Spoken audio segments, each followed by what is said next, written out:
अस्सलामु अलैकुम वरहमतुल्लाहि वबरकातुहू। जैसा कि हमारी एक बहन ने ये सवाल किया है कि क्या मुहर्रम में औरतें फातिहा दे सकती हैं या नहीं दे सकती, इसके बारे में क्या हुक्म है।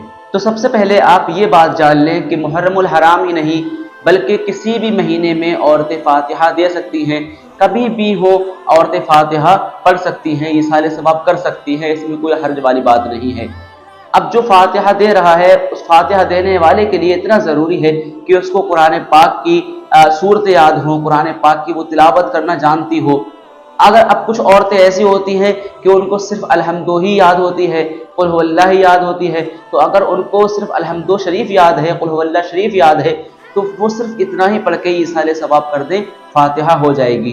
कुछ जगहों पर देखा जाता है कि पुराने ज़माने की जो औरतें होती हैं तो उनका ख्याल ये रहता है कि वो कुछ शीरीनी उतार कर एक कोने में रखाती हैं और कुछ देर के बाद वो शीरीनी उठा लाती हैं और ये कहती हैं कि जिनके नाम से फातिहा थी उन्होंने आकर खुद पढ़ ली। तो ये गलत बात है, गलत रस्म है, इससे बचना चाहिए। अब इससे तो बेहतर है ना कि औरतें फातिहा पढ़ें। औरतें फातिहा पढ़ सकती हैं। वो लोग ये समझती हैं कि औरतें फातिहा दे नहीं, औरतें नहीं फातिहा दे सकती, हमारे घर में कोई पढ़ने वाला है नहीं और हमें कोई ऐसा बंदा नहीं मिला जिससे फातिहा पढ़वाएं। अगर आपको कोई फातिहा पढ़ने वाला नहीं मिल पाया तो आप उस न्याज को कोने में ना रखें, बल्कि आपको अगर सूरह फातिहा याद है, कुल हुवल्लाह शरीफ याद है, जो भी आपको कुरान पाक की सूरतें याद हैं, आप उनको पढ़कर आप खुद इसाले सवाब करें, उससे ज़्यादा सवाब आपको मिलेगा।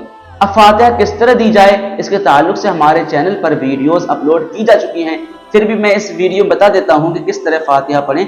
फातिहा देने का तरीका यह है कि आप पहले सूरह फातिहा पढ़ें। सूरह फातिहा तो अलहम्द शरीफ हर किसी को याद होती है, कुल हुवल्लाह शरीफ पढ़ें 3 बार, ये भी हर किसी को याद होती है। अक्सर लोगों को अगर याद नहीं है किसी को तो वो याद कर ले। उसके बाद दुरूद शरीफ पढ़ें जो भी आपको याद है, फिर उसके बाद में इसाले सवाब कर लें। इसाले सवाब इस तरह कर लें, या अल्लाह जो भी हमने कुछ पढ़ा है सूरह फातिहा और जो कुरान पाक की तिलावत की है इसको अपनी बारगाह में कबूल फरमा ले।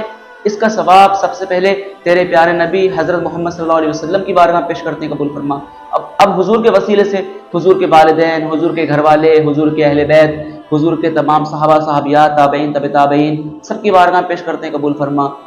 जितने नबी आए उनकी बारगाह पेश करते कबूल फरमा।